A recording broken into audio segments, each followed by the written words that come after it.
प्रिय भक्तों, ये तो आप सब जानते ही हैं कि हर साल नवरात्रों का पर्व 4 बार मनाया जाता है। इनमें से 2 प्रकार के नवरात्रे होते हैं जिन्हें चैत्र और शारदीय नवरात्रों के रूप में जाना जाता है, और वहीं पर माघ मास और आषाढ़ मास में आने वाले नवरात्रों को गुप्त नवरात्रों के रूप में जाना जाता है। तो आइए बात करते हैं शारदीय नवरात्रों की। तो शारदीय नवरात्रे शुरू होने वाले हैं और इन्हीं नवरात्रों को लेकर लोगों के मन में कई प्रकार के सवाल हैं, जैसे इन नवरात्रों में माता किस सवारी पर सवार होकर आएंगी और किस सवारी पर प्रस्थान करेंगी। पहला नवरात्रा किस दिन से प्रारंभ होगा और अष्टमी और नवमी तिथि कब होगी और समापन कब होगा। तो प्रिय भक्तों, इस बार नवरात्रे खास होने वाले हैं। पितृपक्ष समाप्त होने के बाद ही शारदीय नवरात्रों का प्रारंभ हो जाता है। इन 9 दिनों में माता रानी के भक्त पूरे सेवा भाव से माँ दुर्गा के 9 स्वरूपों की पूजा आराधना करके माता रानी का आशीर्वाद प्राप्त करते हैं। लेकिन इस बार के नवरात्रे 9 नहीं, पूरे 10 दिन के होने वाले हैं। ऐसा पंचांग में तिथि वृद्धि के कारण हो रहा है, जो कि शुभ संकेत माना जा रहा है। कहते हैं कि यदि नवरात्रे पूरे 9 दिन के या उससे अधिक हो जाएं, तो यह सुख समृद्धि के लिए अच्छा संकेत होता है। इस साल शारदीय नवरात्रों की शुरुआत 22 सितंबर दिन सोमवार से हो रही है। आश्विन माह शुक्ल पक्ष की प्रतिपदा तिथि का प्रारंभ 22 सितंबर रात्रि 1:23 से हो रहा है। इसलिए नवरात्रि का पहला दिन 22 सितंबर रहेगा। कब करनी है कलश स्थापना? कलश स्थापना का जो शुभ मुहूर्त प्रातःकाल 6:09 से 8:06 तक का रहेगा। और इसके बाद यदि आप सुबह इस समय में कलश स्थापना ना कर पाएँ, तो अभिजीत मुहूर्त में आप कलश स्थापना कर सकते हैं, जो सुबह 11:49 से प्रारंभ होकर 12:48 तक रहेगा।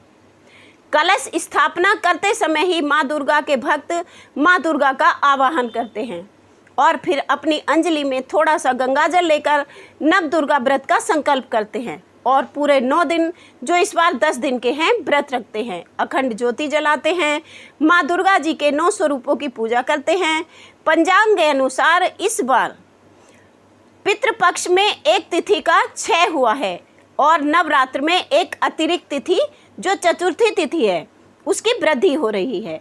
यानी इस बार माता कुष्मांडा देवी की पूजा अर्चना 2 दिन होगी और इसी कारण से शारदीय नवरात्रि इस बार 10 दिनों तक मनाई जाएगी।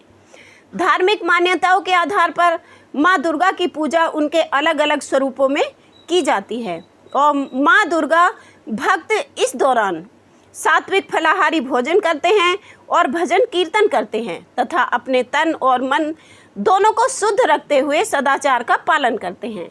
कुछ परिवारों में अष्टमी तिथि को और कुछ परिवारों में नौमी तिथि को कन्या पूजन किया जाता है, जिनमें छोटी कन्याओं को देवी दुर्गा का रूप मानकर उन्हें भोजन कराया जाता है। हमारे शास्त्रों में वर्णित है कि यदि नवरात्रि शुरुआत प्रतिपदा सोमवार का हो, तो माँ दुर्गा हाथी पर सवार होकर आती है और हाथी पर आगमन होने का मतलब है कि पूरे वर्ष भर सुख समृद्धि, अच्छी वर्षा, अच्छी फसलें और शांति, इन सब में बढ़ोतरी। तो ऐसा माना जा रहा है कि इस बार शारदीय नवरात्रि देश, समाज, परिवार सबके लिए फलदायक होगी, अच्छा फल देने वाली होगी। यह केवल एक धार्मिक अनुष्ठान ही नहीं है, बल्कि भक्तों का अपनी माँ दुर्गा के सनातन धर्म, मानसिक सुख, समृद्धि और माँ के प्रति आस्था का सच्ची लगन, सच्चे विश्वास का प्रतीक है। और इस बार एक तिथि का बढ़ना, सोमवार से प्रतिपदा लगना, माता का आगमन हाथी पर होना, इसे अत्यंत शुभ बना रहा है। तो प्रिय भक्तों, इन 10 दिनों में माँ दुर्गा की विशेष कृपा पाने के लिए माँ दुर्गा के चरणों में ध्यान लगाएं, व्रत रखें, पूजन करें और अपने जीवन में सुख, शांति, शक्ति और समृद्धि का स्वागत करें। जो गर्भवती महिलाएं, बच्चे, बूढ़े और बीमार जन हैं, वे यदि पूरे व्रत ना भी रख पाएँ तो भी अखंड ज्योत अवश्य जलाएं।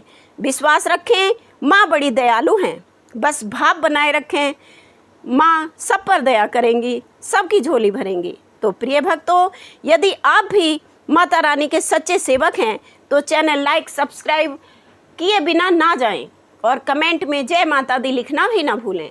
जय माता दी।